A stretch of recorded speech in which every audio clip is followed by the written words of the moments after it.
हम आते हैं अभी सिख राज्य के बारे में, और सबसे पहले बताना चाहेंगे कि ये सिख कौन थे और किस तरीके से इनके राज्य का विकास हुआ। क्योंकि आधुनिक काल में केवल हम आंग्ल सिख युद्ध सीधे तौर पर करा दें तो इनके डेवलपमेंट और साथ ही साथ इनकी राजनीतिक स्थिति, भौगोलिक स्थिति की जानकारी नहीं हो पाएगी।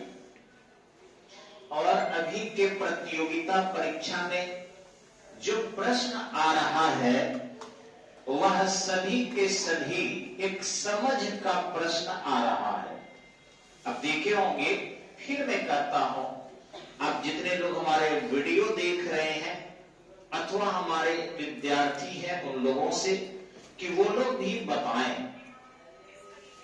अभी के समय में जो ये टपोरी शिक्षक देख रहे हैं बाजार में, मैं किसी शिक्षक की शिकायत नहीं करता हूं, मास लेवल के बच्चे उनके पास बहुत संख्या है, और वो कर क्या रहे हैं कि बस हंसगुल्ले गूगल से सर्च कर ले रहे हैं और केवल हंसाने वाले जीके जीएस परोस कर और क्या सोचते हैं कि रिजल्ट केवल मेरा हो।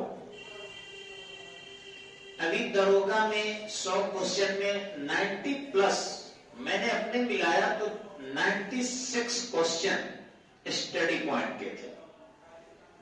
लेकिन हां, यही था जो रेगुलर क्लास करने वाला लड़का था वो सब पास करेगा, एक भी फेल नहीं होगा स्टडी पॉइंट से।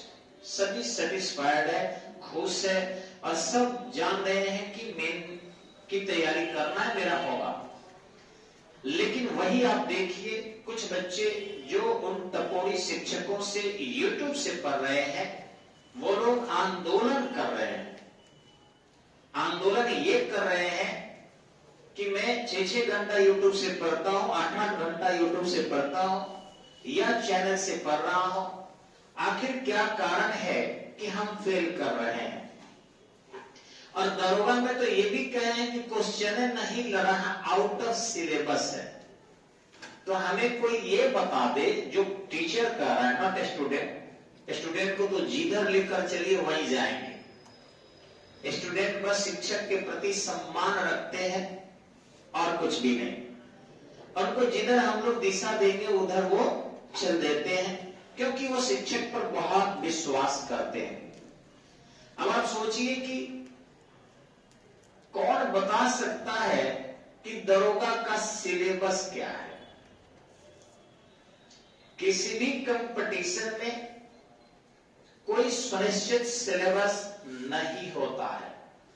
हाँ, अगर उर्दू का सवाल होता, तमिल में सवाल होता, बंगाली में क्वेश्चन होते तो मान लिया जाता कि भैया ये आपका आउट ऑफ सिलेबस है। जीके जीएस का तो एरिया समंदर है, आप उसको देखो और बताओ।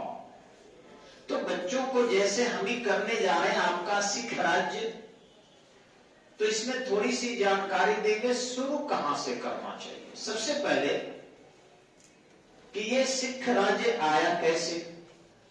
तो सिख राज्य सभी जानते हैं कि रणजीत सिंह ने इसकी नींव डाली थी। रणजीत सिंह इसकी नींव डाले थे। अब ये रणजीत सिंह कौन थे, तो आपको पता होना चाहिए। कई बार परिस्थितियां व्यक्ति को योग्य बनाती है, कई बार व्यक्ति ही योग्य होता है, कई बार प्रशिक्षक उनके योग्य होते हैं। जो भारत का उत्तर पश्चिमी क्षेत्र है, ये इलाका जो आप देख रहे हैं अपना, ये इलाका सर, ये एरिया, ये लगातार पश्चिमी आक्रांताओं का केंद्र रहा, क्योंकि जल मार्ग से आने में कठिनाई हो रही थी किसी भी विदेशी को। चूंकि भारत के दक्षिण में भी जल मार्ग बहुत लंबा था, ये पश्चिम में भी जल जो है बहुत ज्यादा लंबा चौड़ा है, अरब सागर, इधर भी बे ऑफ बंगाल, बंगाल की खाड़ी काफी लंबी चौड़ी है। तो इस क्षेत्र से जो भी आक्रांता थे वो आसानी से मैदानी क्षेत्र से होकर अपने घोड़ा को, अपने रथ को, अपने पैदल सैनिकों को, अपने धनुर्धारियों को लेकर आ जाते थे। यह सबसे पहले पता चला है हम लोगों के इतिहास में कि दारा प्रथम पहला आक्रांता था जो इसी मार्ग से आया था। दारा प्रथम के बाद सिकंदर महान भी इसी मार्ग का अनुसरण किया, फिर इसी मार्ग के इसी दिशा से सेलूकस भी आक्रमण किया। हारना जितना हम नहीं कभी इस चक्कर में रहेंगे, क्योंकि हमें रणजीत सिंह और सिखराज्य में आना है। तो इधर से सेलूकस भी किया। सेलूकस के बाद देखिए हुन आए, शक आए, पहल्लव आए, पार्थियन आए। तो इस तरीके से ये क्षेत्र सुरक्षित ज्यादा करना जरूरी है। आज भी जम्मू कश्मीर में 5 लाख सेना हमारी है, और देखिए ये कश्मीर का इलाका भी उसी क्षेत्र में आ रहा है। ये आधा कश्मीर जो है आपके रणजीत सिंह के नियंत्रण में था। तो इस तरीके से वो वही एरिया है। तो कहने का अर्थ है कि इस क्षेत्र से आक्रांता आते हैं, आज भी हमें उसी सीमा को सुरक्षित करना है, और भविष्य में भी उस सीमा को ज्यादा सुरक्षा की आवश्यकता पड़ेगी। लेकिन जब औरंगजेब दक्षिण भारत की ओर आ गया तो ऐसी स्थिति में उत्तर पश्चिमी क्षेत्र एक बेहतरीन सत्ता से सुरक्षित नहीं रहा, और वहां कई ऐसे छोटे छोटे जमींदार हुए, मनसबदार हुए, जो जनता के विश्वास को खो दिए। स्वयं औरंगजेब जैसे विशाल सेना रखने वाले के खिलाफ भी जमींदार बगावत पर उतारू हो जाते थे, मनसबदार बगावत पर उतारू हो जाते थे, और किसानों को इतना सताते थे कि स्वयं गुरु गोविंद सिंह ने पत्र लिखकर, जिस पत्र का नाम था जफरनामा, उस जफरनामा नामक पत्र लिखकर औरंगजेब से वार्ता करने की अनुमति मांगे थे। 7 पृष्ठ का वो पत्र था, फारसी में लिखा गया था।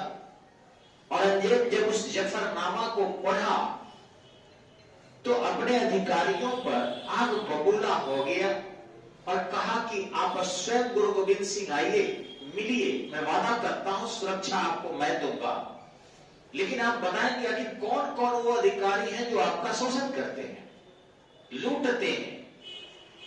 जैसे ही उधर से गुरु गोविंद सिंह चले, औरंगजेब डेथ कर गया, और फिर मुअज्जम के साथ हो लिए। लेकिन दक्षिण भारत जाने के बाद गुरु गोविंद सिंह नहीं रहे, उनकी हत्या हो गई कर्नाटक के नांदेड़ नामक स्थान पर। वो महाराष्ट्र की सीमा से सटा हुआ छोटा सा क्षेत्र है नांदेड़, अभी वो कर्नाटक में ही है। अब रही बात आपको, तो इस तरीके से औरंगजेब तो नहीं रहा।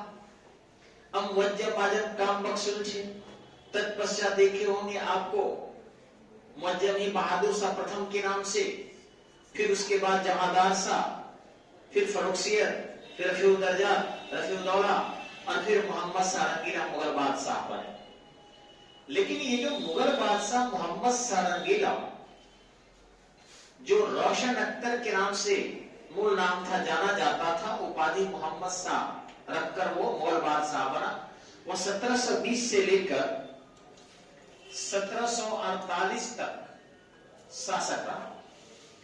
इस दौरान इतना अधिक विलासी था कि उसे रंगीला कहा गया। अब इसी समय में नादिर शाह, आप लोग नाम सुने होंगे, 1739 में आक्रमण किया था भारत पर और दिल्ली तक चला आया था। दिल्ली में बहुत दिनों तक रहा भी था, तख्ते ताउस लूट कर ले गया, इंडिया का सबसे बिगेस्ट डायमंड भी लेकर गया। तो इस तरीके से दिल्ली में कत्लेआम मचा दिया, रक्त की नदियां बहने लगी, फिर चला गया। उसका खुद सेनापति था अहमद शाह अब्दाली। ये अहमद शाह अब्दाली ये भी लगातार आक्रमण करते रहा। नादिर शाह तो एक बार आक्रमण किया था 1739 में, और अहमद शाह अब्दाली का आक्रमण 1748 से लेकर और 1765 तक रहा, जिसमें सबसे भयंकर आक्रमण उसका 1761 का आक्रमण था, जिसको पानीपत तृतीय का संघर्ष कहा जाता है। इस समय में भारत में कोई शक्ति नहीं बची थी जो अहमद शाह अब्दाली को हरा सके, कोई शक्ति नहीं बची थी। दक्षिण से मराठे आके भारत की प्रतिष्ठा के लिए भी लड़े तो लगभग सभी घर उजड़ गए। अब आप समझ सकते हैं कि अगर अब्दाली रह जाता तो शायद भारत के लिए एक बहुत अच्छी बात होती, और वह शायद अंग्रेजों से लड़कर कुछ हद तक यूरोपीय शोषण से भारत की रक्षा कर पाता। लेकिन वो रहा नहीं, वो चला गया। अब चला गया तो ये एरिया जो पंजाब का बच गया, अब इस पर शासन कैसे रखा जाए? तो छोटे छोटे पंचायत प्रकार के एक शब्द आता है फारसी का, जिसे कहते हैं मिसल। तो इस ढंग से ये छोटे छोटे जो है मिसल, जिसमें कुल 12 मिसल थे, याद रखिएगा परीक्षा में आता है। ये तो कहते हैं कि शिक्षक लोगों को हंसगुल्ले से काम नहीं चलेगा, हंसाने से, जो गरीब करने से, बच्चों को अट्रैक्ट करने से। अब कई टीचर ऐसे कर रहे हैं कि मैं क्लास में नहीं पढ़ाता, कुछ शब्द बोलता हूं और वीडियो में मिक्स करके रिलीज कर देता हूं। आने वाली पीढ़ियों को वो बर्बाद कर रहे हैं। परसों की घटना, कल की घटना पटना का सुने होंगे आप लोग कि बहुत सारे विद्यार्थियों को गणतंत्र दिवस पर रोका गया, फिर उनको कुछ एक आर्टिफिशियल जेल भी भेजा गया। एक टीचर को भी डिटेन किया गया था, जो बड़ी उत्तर प्रदेश से आकर बिहार में जीके जीएस के लिए कोड़ा मचाए हुए हैं, और बिहार जैसे अच्छे विद्यार्थियों के गढ़ को मनोरंजन परक बनाकर और बर्बाद कर रहे हैं। यहाँ के विद्यार्थी भारत के हर क्षेत्र में जॉब कर रहे हैं और हर क्षेत्र में सेवा दे रहे हैं, क्योंकि बिहार में उद्योग नहीं है, अब इंडस्ट्री नहीं है। तो वैसी स्थिति में यहाँ के बच्चे सरकारी सेवा के अलावा एकमात्र मजदूरी समझते हैं। तो जो भी थोड़ा पढ़ने वाला लड़का है वो चाहता है कि एनी हाउ गवर्नमेंट जॉब में जाए, क्योंकि वो जानता है कि अगर गवर्नमेंट जॉब में हम नहीं गए तो फिर मजदूरी करना पड़ेगा, और वही गिट्टी सीमेंट बालू केरल में जाके धोना पड़ेगा। तो इसलिए खूब हार्ड मेहनत करते हैं। और रियल बात है कि बिहार के बच्चे बहुत अच्छे सक्सेस कर रहे हैं, लेकिन कुछ हसगुल्ले ये उत्तर प्रदेश से आकर जो पटना में अपना पांव पसारे हैं और आजकल चैनल के नंबर 1 हो गए हैं, उनको डिटेन किया था पुलिस। आप आश्चर्य करेंगे, परसों शाम में उनको समझाया कि अब आप पढ़ा तो नहीं रहे हो, और दूसरा बच्चे को भड़का रहे हो कि सरकार गड़बड़ कर रही है, सरकार बेईमानी कर रही है। तो अगर सरकार ऐसा कर रही है तो किसके लिए कर रही है बताओ? किसके लिए? तुम कह रहे हो कि सरकार सीट बेच दे रही है, तो जितने पास किए हैं उस सब पर तुम अलक्षणा लगा रहे हो, या परीक्षा पद्धति सरकार की गलत है तो तुम ही चुनाव लड़के शिक्षा में आ जाओ, तुम ही नेता बन जाओ, तुम ही प्रधानमंत्री बन जाओ, बनाओ कानून। इतने आईएएस बने हैं, इतने दिनों से ये प्रशासन चल रही है, तुम्हारे केवल ये एकमात्र टीआरपी बढ़ा लेने से काम चलने वाला है। और हुआ है गड़बड़। पटना में देखिए रेल को रोक दिया गया, रेल पर झंडा फहराया गया, गजब गजब लीला हो रहा है, लोग डोल रहे हैं। ये अनकम्पिटिटिव है। हम लोग को चाहिए कि अच्छी चीजें पढ़ाएं और बच्चों को कम्पिटिटिव ही बना के रखें। जी जी। तो ये मिशन है। तो 12 मिशन था, यानी कि 12 प्रमुख जो दल थे वो बनाए गए थे, जिनके माध्यम से पंजाब के क्षेत्र के प्रशासन की देख रेख किया जा रहा था। क्यों प्रशासन के देख रेख के लिए इन मिशनों की आवश्यकता थी, ये तो आप जानते होंगे। कोई भी जब संगठन बनता है तो संगठन सुरक्षा देता है, स्त्रियों की सुरक्षा देता है, बच्चों की सुरक्षा देता है, ठीक इसी ढंग से विकलांगों की सुरक्षा देता है, ताकि डकैती रोका जा सके, चोरी रोका जा सके। तो ये काम ये करने लगे। अब उसमें जो है एक महासिंह के घर जन्मा हुआ छोटा सा बालक था। आपको शायद पता होगा उस बालक का जन्म 1780 में हुआ था। नाम था रंजीत सिंह। नाम था रंजीत सिंह। ये रंजीत सिंह के पिताजी का नाम, ये भी आप लोग पता ही होगा, पिताजी का नाम है महासिंह। महासिंह। अब ये छोटा सा बालक अभी 12 वर्ष भी पूरा नहीं कर पाया था। उसी समय में इनके पिताजी की यानी कि 1792 में महासिंह की मृत्यु हो जाती है। अब यह बताइए, सोचिए, मात्र 12 वर्ष का लड़का, आप सब 12 वर्ष से ज्यादा उम्र के जरूर होंगे, तो 12 वर्ष के लड़का के सामने कितनी चुनौतियां थी। लेकिन मैंने आपको पिछली कक्षा में भी बताया था कि बच्चे 8 वर्ष तक लगभग हर चीज समझ जाते हैं, हर चीज के बारे में जान जाते हैं। और जैसे ही उनकी उम्र 15-16 साल के बाद वो सीखना चाहे तो बहुत कम सीख पाते हैं, केवल सुधार होता है, उनमें ज्यादा चेंजिंग नहीं होती। तो इस तरीके से 12 साल से लेकर उसके पास 16-4.5 साल का उम्र था बहुत अच्छा करने के लिए। तो इस उम्र में उसके माता जी का प्रभाव ज्यादा पड़ा। ध्यान रखिएगा कि कोई भी बालक सबसे ज्यादा अपने मां से सीखता है, और मां एक अच्छे शिक्षक भी है, अच्छा सिखाती भी है। तो इस तरीके से इनकी भी मां शिवाजी की तरफ बेहतरीन शिक्षा दी, निडर बना दी। अब ऐसी स्थिति में ये धीरे धीरे अपने राज्य का विस्तार करने के लिए सोचे। चूंकि ये थे सुकरचकिया मिसल के, सुकरचकिया मिशन, 12 मिशन में एक मिसल था सुकरचकिया मिशन। अभी सुकरचकिया मिसल धीरे धीरे अन्य पड़ोसी मिसल में अपनी राजनीतिक स्थिति मजबूत पहले दिखा, अत्यधिक महिलाओं की सेवा करके, अत्यधिक गरीबों की सेवा करके, कम से कम टैक्स लेकर। तो अन्य जो मिसल के लोग थे वे लोग भी रंजीत सिंह को ही मन अपना राजा मानने लगे। धीरे धीरे करके ये 12 मिशन को यानी पूरे इस क्षेत्र को लगभग मिला लिया। अब इसी समय में जो अहमद शाह अब्दाली का एक उत्तराधिकारी था उसका नाम था जमान शाह।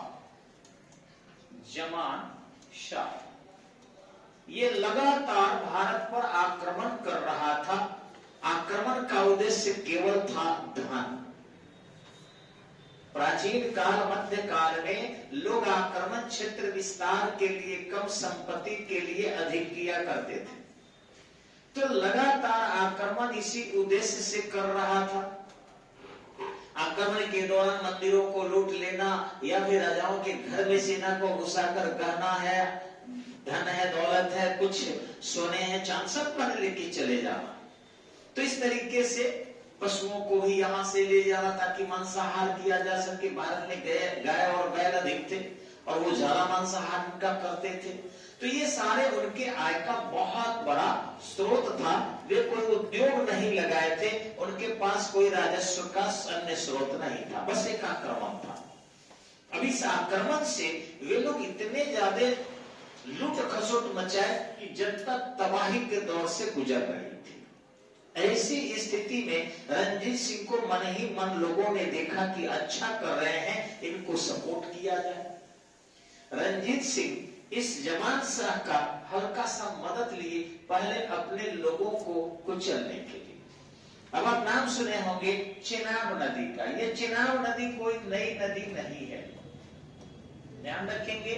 ये जम्मू में नदी है, जम्मू कश्मीर में ये नदी है चेनाब। इसी चेनाब के किनारे हड़प्पा सभ्यता में मांडा नगर था और इसी चेनाब नदी में इसकी 12 तोपें, इस जमान शाह की 12 छोटी छोटी तोपें।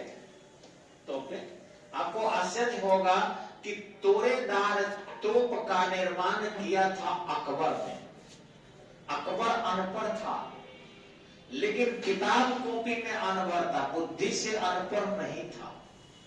और मुगल वंश की इस तरीके की नींव डाला कि अंग्रेज मुगलों को हरा भी दिए, तब भी लगभग 1 से 1 वर्ष तक उनके सत्ता को स्वीकार करते रहे। और सोचिए ना कि 1764 बक्सर युद्ध में भारत के मुगल बादशाह हार गया था और 1857 तक उनको शासक मानते रहे।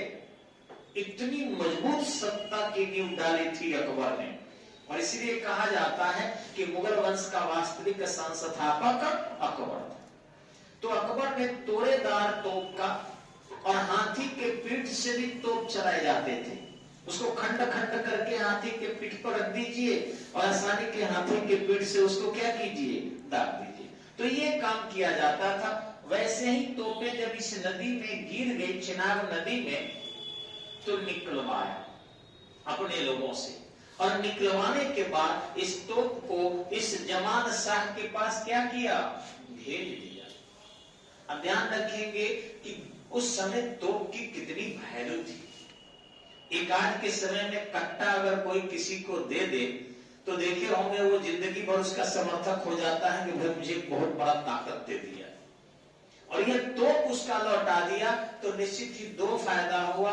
एक कि पंजाब में फैल गया कि जमान शाह से अपना तो नहीं है, तो तोप भेजवाया क्यों, और दूसरी कि जमान शाह भी ओबलाइज होकर कह दिया कि आप लाहौर के खास क्षेत्रों की टैक्स की वसूली खुद कीजिए। अब लाहौर जो है अभी तो पाकिस्तान में है, लेकिन यहाँ के आसपास का क्षेत्र है। जब ये अनुमति उससे मिल गई तो निश्चित ही सैन्य ताकत भी बढ़ गई। हम लोग भी बड़े बड़े लोगों से इसलिए जुड़ के रहते हैं, इसलिए नहीं कि बड़े लोग हम लोगों को बहुत कुछ कर देंगे। हाँ, छोटे जरूर डर के और सहम के रहते हैं, वही अब बड़े लोगों से इनका संपर्क है, बस यही मेन है। और सचमुच डरते हैं लोग, आपका रिस्पेक्ट करता है लोग। इसी चीज का प्रयोग किया था ये रणजीत सिंह ने, और इस तरीके से अपनी शक्ति को बढ़ा लिया। अब शक्ति बढ़ाया, राजस्व बढ़ा, क्षेत्र बढ़ा, तो ऐसी स्थिति में सैन्य क्षमता को भी बढ़ाया। ध्यान रखेंगे, भारत में सबसे पहले यूरोपीय पद्धति से यदि कोई अपने सेना का प्रशिक्षण देना प्रारंभ किया था तो वह व्यक्ति मीर कासिम था। मीर कासिम 1761 में जो है यूरोपीय पद्धति से अपने सेना को प्रशिक्षित कर दिया था और अमेरिका के व्यक्ति को सेनापति नियुक्त किया था, ताकि यूरोप अंग्रेजों से लड़ा जा सके। इसके बाद तुरंत के तुरंत मीर कासिम के बाद हैदर अली जो था, ये भी 1765 के आसपास यूरोपीय पद्धति से अपनी सेना को मजबूत कर दिया। हालांकि 1761 में वह भी डीटी गुल ने शस्त्रागार बनाया था।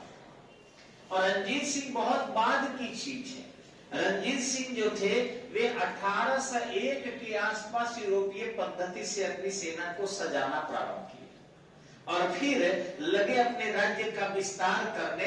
लेकिन जैसे ही सतलज नदी, आपको पता है, यहाँ से आकर ये मिल जाती है सिंधु में, जम्मू कश्मीर से होकर, ये भी कैलाश मानसरोवर से निकलती है सतलज नदी। जैसे ही इस नदी से ये आगे बढ़ने की रणजीत सिंह कोशिश किए, अंग्रेजों ने रोक दिया।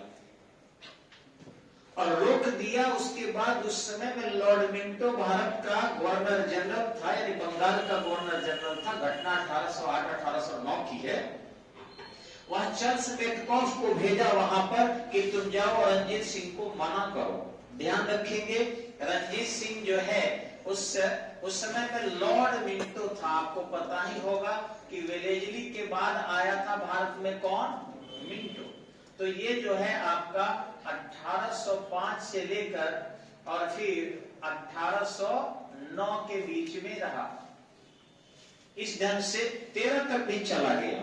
इसी के समय की बात है। थोड़ा सा कलर नहीं आ रहा साफ, इसे थोड़ा सा मैं चेंज कर रहा हूं।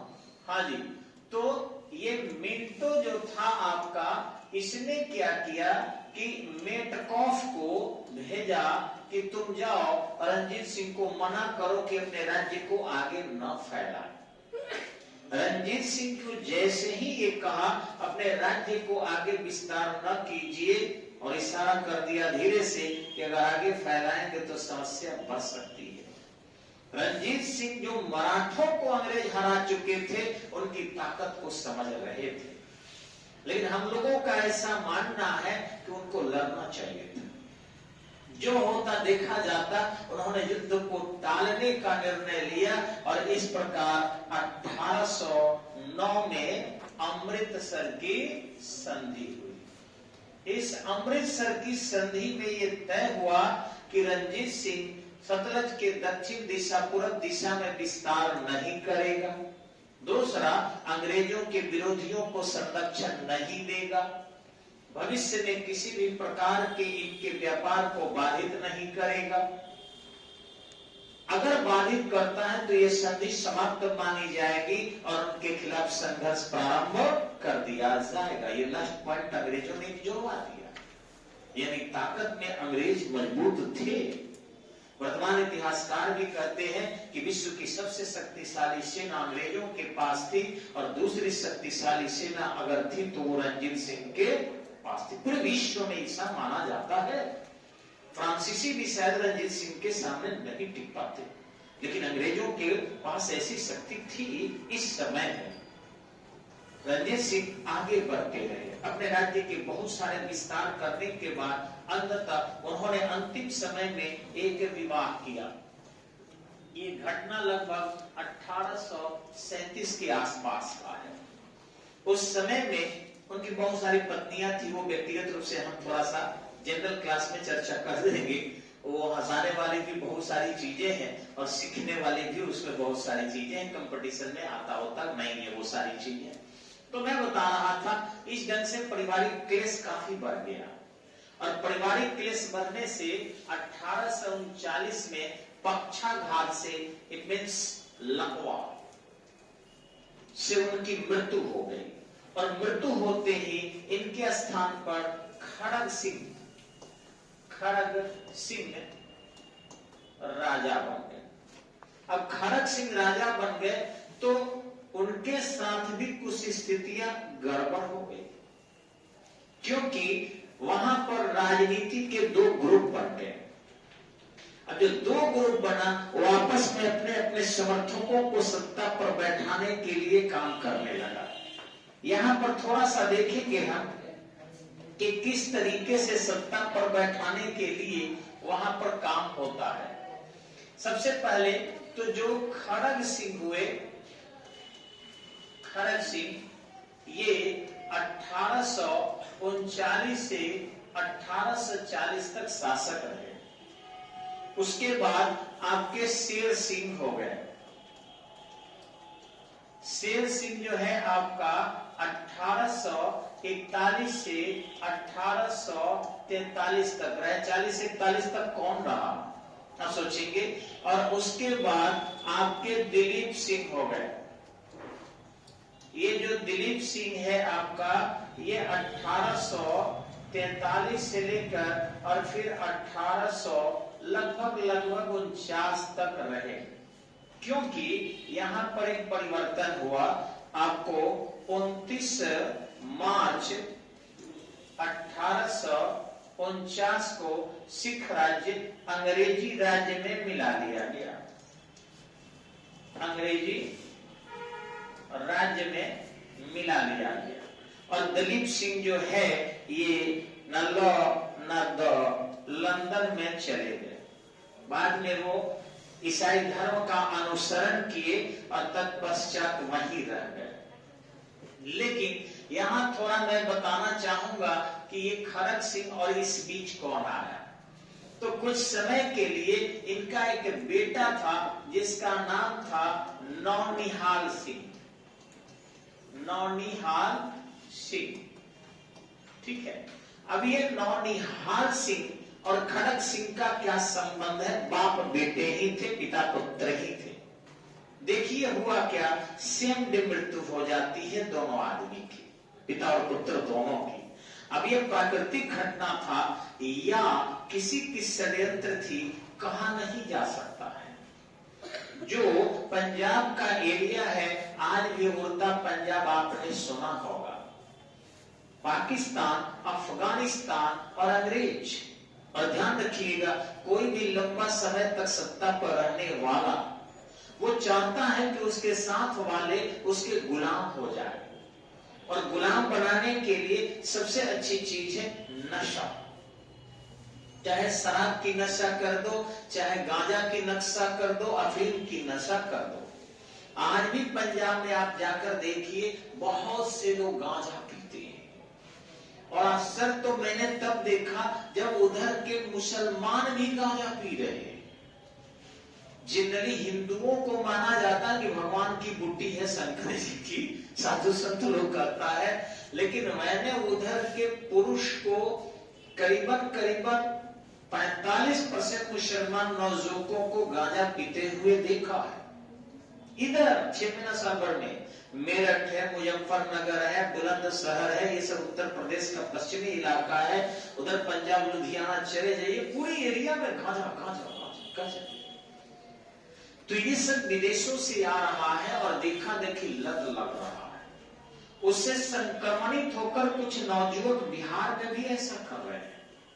ये गलत है, बहुत बुरी नशा है, ये सब मत कीजिए। नशा पढ़ाई का कीजिए, नशा अच्छा बनने का कीजिए, नशा जो है विकास करने का कीजिए। वो जो कर रहे हैं ना रिक्शा चलाने वाले और मजदूर वगैरह गंदी गंदी, उससे अट्रैक्ट मत हुई यार। अभी जो भोजपुरी में गाली गाना आ रहा है, जिससे आप बहुत ज्यादा आकर्षित हो रहे हैं, गाली गाना।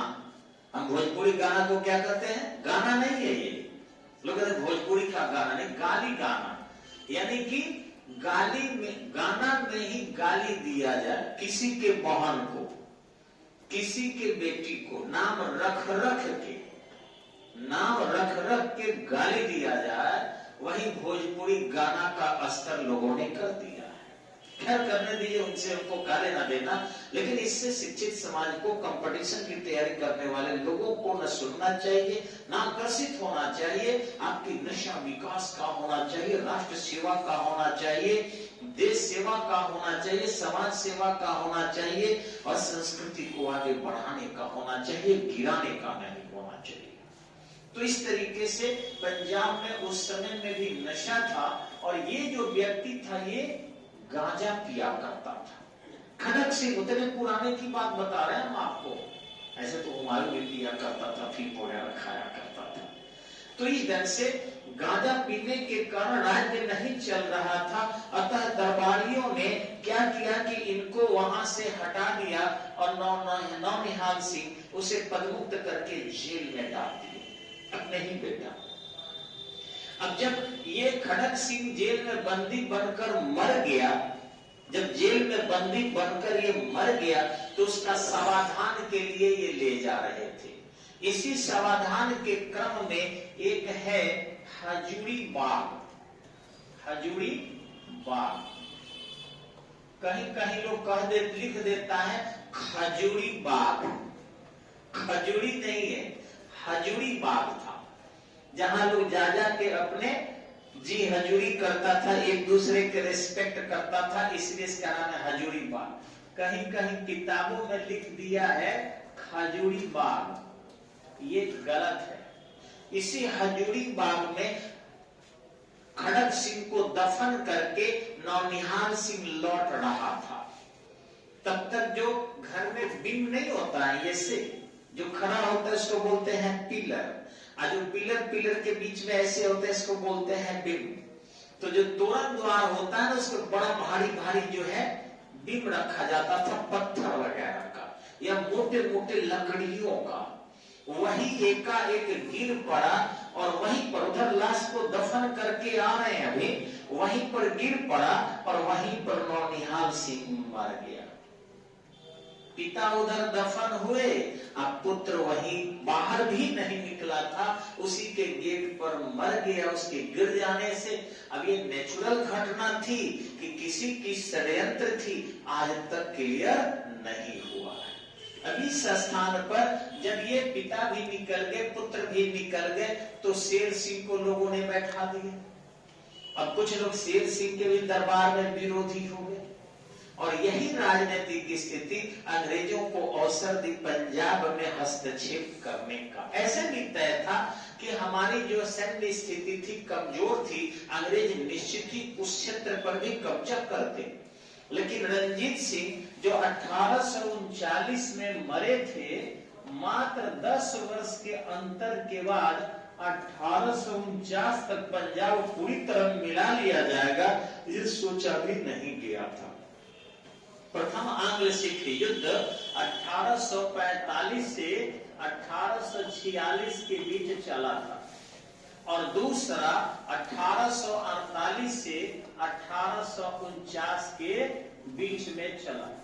इस प्रथम संघर्ष में ही लगभग पंजाब का क्षेत्र अंग्रेजों के अधीन हो गया था, लेकिन अभी लंबा समय और चलता, मिलाने की कोई नौबत नहीं थी और दलीप सिंह ही राजा रहते। लेकिन अफसोस कि रानी जिंदा कौर के राजनीतिक षड्यंत्र और लाल सिंह के साथ उनकी प्रेम कहानी, जो अगले वीडियो में आपको बताएंगे, समय ज्यादा लग रहा है और जो भी वीडियो देख रहे होंगे उनका आंख दुख जाएगा, या फेसबुक पर होंगे उनको भी थोड़ी सी आंखें दुख जाएगी। इसलिए मैं नेक्स्ट वीडियो में इशारे बताऊंगा कि संघर्ष कैसे हुआ, गुजरावाला का युद्ध क्या था, भैरवान का संघर्ष किस तरीके से था, रानी जिंदा कौर की राजनीतिक स्थिति क्या थी, लाल सिंह की प्रेम कहानी क्या है, इन सब की चर्चा करेंगे अगले वीडियो में हम लोग। तब तक जो है आप इसे शेयर कीजिए और सब्सक्राइब कीजिए, इसकी संख्या बढ़ाइए। लगभग 1000 पहुंचने वाले हैं हम लोग, शायद 800 के आसपास गए हैं। तो उम्मीद है कि आप थोड़ा सहयोग कर देंगे तो हम लोग लाइव आने लगेंगे और फिर सामने सामने आपके प्रश्न का समाधान होने लगेगा। धन्यवाद, नमस्कार, जय हिंद।